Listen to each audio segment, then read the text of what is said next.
Hello and welcome to what I hope is maybe a revival of my weekly reading catch-ups. I used to call them tea talks, but then tea became a whole new word with a whole new meaning, and tea talks also became sort of a whole new concept with a whole new meaning, which is a bit disappointing because I like tea and I like to talk, and having tea talks every week was really good, but maybe I should come up with a different name for them and just continue them anyway. Let me know in the comments down below if you think I should come up with a new name for these weekly catch-ups. But let's chat about some books and some life, shall we? I hope you've had a lovely week.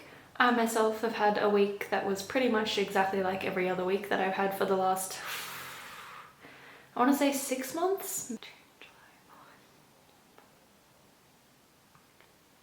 Oh Lord, 8 months. 8 months. Yeah, so for anyone who doesn't know me or hasn't seen a video in which I've talked about this before, I live in Melbourne in Australia, and Melbourne has been in a state of lockdown due to coronavirus since March. We had a brief period where the lockdown was lifted, and we had a massive rise in cases of coronavirus and went back into an even stricter lockdown pretty much as soon as that happened. So I have been working from home and pretty much not leaving home since March. So when I try and catch up on what's been happening for the week, a lot of it is going to be very repetitive because I can't leave the house, really. Yeah, this last week has been a case of me working from home. I do work from home at the moment. I have a job, by the way. Hooray. Last time I made one of these videos, I didn't have a job, but now I do. What? So I have a job that does actually permit me to work from home, which is really nice. So I have my work set up is right over there, and that's what I do from 8 in the morning until about 4:30 in the evening, and then I sometimes go for a walk in the afternoon, and the rest of the time is spent just being a little bit sad on the couch, really. Maybe watching TV, maybe playing video games, maybe reading a book, but mostly just sort of doing that on repeat, just getting by. So it's been pretty tiring in a weird way. Even though we can't do anything, it's weird how tiring it is doing not anything, and it's wreaked a lot of havoc on my mental and my physical health. I'm not great at exercising. I'm not a very exercisey person, but a lot of my exercise normally just comes from incidental things like walking to and from work or just going for a walk, and having that kind of removed from my lifestyle has meant that I have put on a lot of weight. I'm larger and heavier now than I have ever been in my entire adult life, which has caused a lot of self-esteem and sort of body confidence issues, I guess, which is also part of the reason why I haven't filmed many videos. I find it really, really weird to look at myself at the moment because I don't feel like I look like the person that I think I am, and seeing myself in photos and videos and things is just really disorienting, I guess. And then obviously there's the mental health issues of not being able to leave the house, not being able to see friends, not being able to see family. But obviously I'm not alone in that because coronavirus is a global pandemic at the moment, so everyone is dealing with the side effects of that and the after effects of that. And we're really lucky that even though it's been really hard to be at home and to not be able to go out and to sort of watch my body suffer from not being able to exercise enough and all of that stuff, I feel really lucky to be living in a country and in a city where our government cares enough to make the difficult choices to make sure that we're safe and that the case numbers are down. Especially having friends who live in the UK and friends who live in America, watching you guys sort of be able to go out and do things but also live in a state of much greater fear than I live in because of the fact that the cases are higher and that health risk is a lot higher there. My heart goes out to everyone who's living in countries like that where it's sort of on you to make the responsible decision for yourself and you can't do anything about the people around you who aren't because there's no actual regulations in place. You have all of my sympathy. I feel for you a lot. That wasn't really a week update, that was like a 6-month update, but yeah, I guess it's pretty hard to talk about what happened this week without talking about what's happened in every other week because yeah, they're all the same. They're all the same, man. This is all I ever do. Some fun things that I have been doing lately, I guess, not necessarily in the last week, but in general, is I have been playing a few games with friends. That's how most of our group of friends keeps in touch with each other nowadays, is playing online games together. We've been playing Among Us, which is, you know, pretty popular at the moment, and we are one of the many people who are enjoying and playing that. We've been playing that together, and I've been playing Animal Crossing, obviously. Animal Crossing is pretty fun. Maybe I'll even share some photos or some little clips of my little island and my mini me who plays in Animal Crossing. She's pretty cute. I love her. And I've also been playing some Stardew Valley, which is another game that's very similar to Animal Crossing, but without the real-time progression. It's not based on real time, it's still in-game time, I guess. So that's been pretty fun too, and other than that, pretty much the only thing I've been doing is reading. Woo. I'm just gonna drink some tea. It's not even tea, but I'm gonna drink some anyway. October is historically a really good reading month for me. I find that my reading starts off really good in the start of the year and then drops off through winter, and then for October, November, and December it really picks up again because I really enjoy the readathons that are themed around holidays like Halloween and Christmas. So I'll often start reading Halloween-y books for October and then I'll move into festive books for November and December, and that really picks up my reading motivation. And this October is no different because I am helping host the Spooktober readathon. Spooky, but with a B for book. So I've been reading Halloween themed books for that and really enjoying the reads that I've done so far, kind of. Let's maybe break that down a bit, shall we? So, the most recent book that I have finished reading is, let's put it that side, Rebecca by Daphne du Maurier. This was the book of the month. I'm gonna kill you. I hope you know that. So the most recent book that I finished reading is Rebecca by Daphne du Maurier. This was our pick of the month for the Keep It Classic book club. We specifically chose 4 gothic books for you guys to vote on for Halloween month. I had the lights rigged to flicker because it's Halloween! It's been happening for a week. Halloween week! And this was the book that won.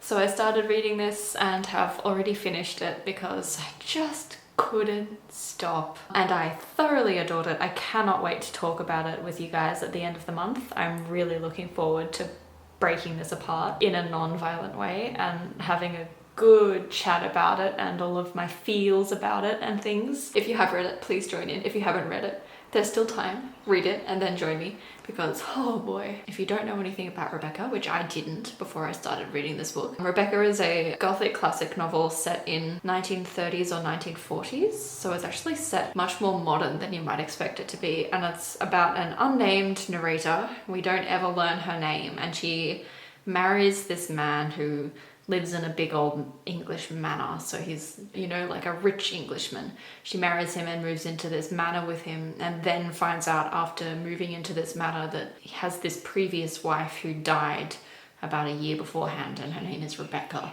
And she becomes obsessed with this previous wife, Rebecca, and what did Rebecca do in her life, and everywhere she goes around the manor she's thinking about the fact that Rebecca was there before her, and she's sort of like obsessed with this previous wife. So there's just like sort of touches of Rebecca in every aspect of this poor and new wife's life as she lives in this house, and she sort of begins to try and piece together what happened to Rebecca in her life and also in her death and the way that she died, because it's a gothic book, so of course there has to be some sort of mysterious death things happening and ghostly hauntiness things happening as well. So it's really good. It reminded me a lot of Jane Eyre with a lot of aspects, with that like feeling haunted by the previous wife. So that's my most recently finished read. After having finished reading that, which was I can't even remember which Spooktober challenge that covered, but maybe I'll put that in post because I can't be bothered finding it on my phone because I'm lazy. So that was one of my Spooktober books. And now I am currently reading this book, The Traveling Bag, which was, this one I remember was my prompt for the eyeball soup challenge, which was a book with a cover that you've been eyeballing because, again, look at the cover of this book. Isn't that beautiful?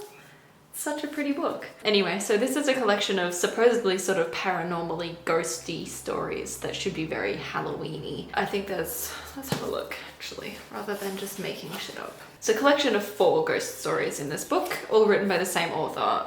And I bought this as an impulse buy from a secondhand bookshop because I just thought the cover was really pretty and I wanted to try and read more Halloween-y books. So now I'm reading it, and unfortunately it is not living up to its cover, which is really disappointing. I've read 2 out of 4 of the short stories at the moment, so I'm like exactly halfway through this book.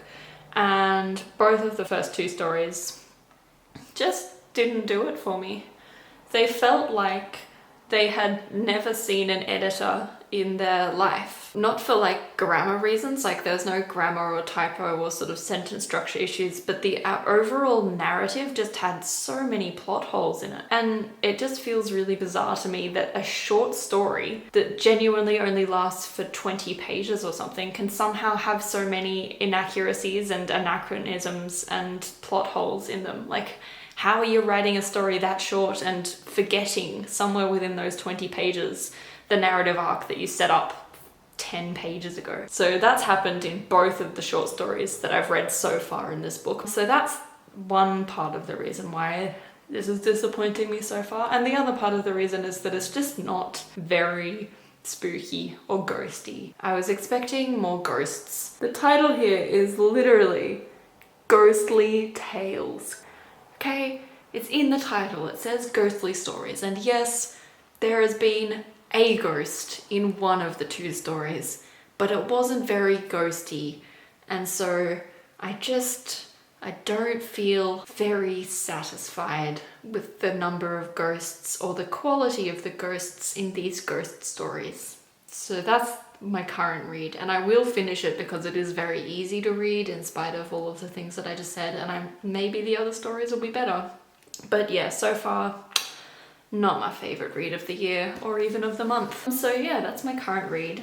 And after that, I'm hoping to pick up one of these 2 books, which are the final 2 books in my Booktober TBR. And that will be decided by you guys on Twitter eventually, because I've been posting polls on Twitter getting you guys to choose the books that I read for Spooktober and what order I read them in, and that's been really fun. So I'm excited to see which one you pick next. But that won't happen until I've finished this bad boy anyway. So I give one YouTube and one Instagram shout out for sort of new content creators that I've discovered recently. The most recent YouTube discovery that I made is a channel called A Beautiful Chaos of Books. I think she's from the UK. She sounds English, that much I do know.